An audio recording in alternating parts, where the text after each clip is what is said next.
Thank you very much, Presiding Officer. And let me just respond to the challenge that Alec Rowley has laid out before us and agree with him on much of the analysis. I'll come to the conclusions a little bit later in my contribution. I think there's an announcement today from the Scottish Government which I think illustrates the approach that this Government is taking on schools.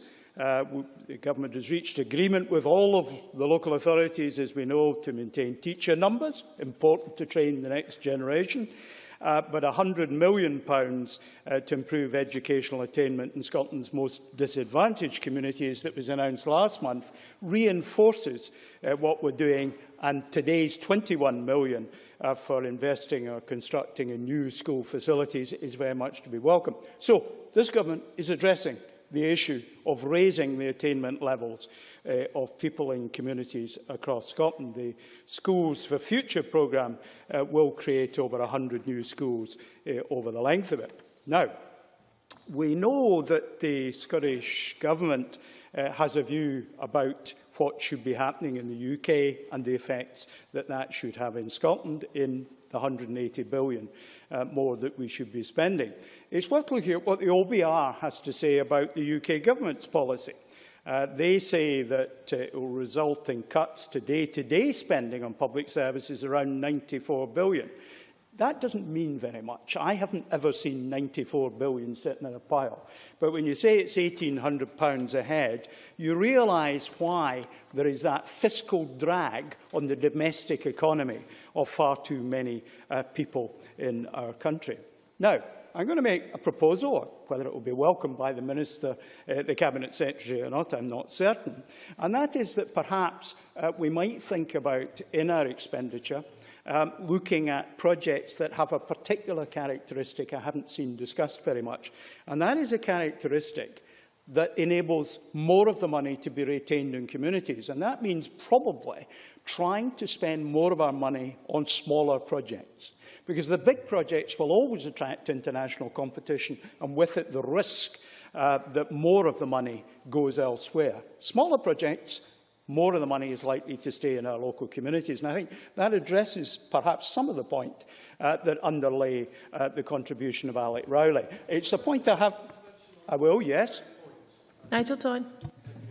I'm very grateful because whilst that analysis seems very plausible, could I put it to the member that experience actually tells us that contracts tend to go to contractors who have the longest balance sheet, and those, by definition, are actually the bigger ones who may well just displace the smaller businesses which should be winning the contracts. Stewart Stevenson. The member is perfectly correct. It's not without risk, and we cannot, in competition law, cut large companies out from bidding for small contracts.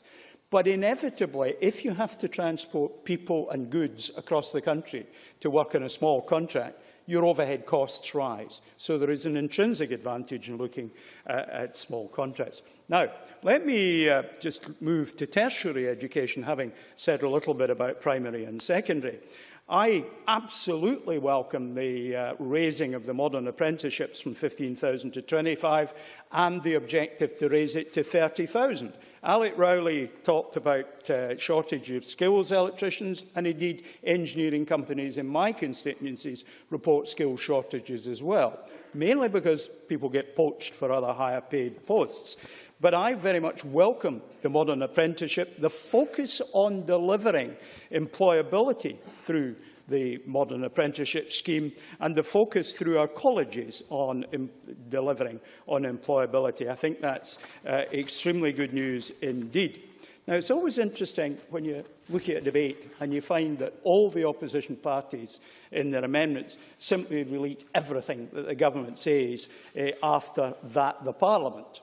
And I think that tells you something about the nature of the debate. But nonetheless, I'm going to attempt to create some consensus. But let's look at the things that have been taken out. For example, all parties take out welcome the additional £180 billion of investment. endorses the approach of the Scottish Government. Yeah, he doesn't welcome £180 million of investment. That's what we hear from the Tory benches. And then if we look at some of the effects that we've had in the debate, we've heard a bit about minimum wage. Well, in the last 4 years of the Labour government at Westminster, 3 out of the 4 years it didn't rise in line with inflation. And in the Labour amendment, we hear that we're going to ban exploitative zero-hours contracts, with rules introduced to give new rights to employees on these contracts. So contrary to what Jackie Baillie said in her speech, where she said the Labour Party are abolishing zero-hour contracts, she's actually simply creating a new version of zero-hour contracts in future. Now, she can argue for that if she wishes. I just haven't heard the argument. And they reject full fiscal autonomy in favour of the continuation of the Barnett formula. But then Ed Balls in 2011 said the Barnett formula was never intended to be long-term. We're getting to the point where it needs to be looked at again. So the Labour ambiguities on all of this are very substantial indeed. And today, I've been reading about Blue Labour and of what John Cruddas, who was elected to Westminster on the same day that I came here in June 2001, who's just been praising the Tories' city agenda. We've got a record of achievement in this government, which is very substantial, plugging many of the problems that are created by Westminster. Council tax benefit budget, we are plugging the gap. Can you draw the to a close, bedroom please? tax, we're plugging the gap. Presiding officer, I'm delighted with what we're doing. With more powers, my delight could soar to greater levels, and I look forward to that happening.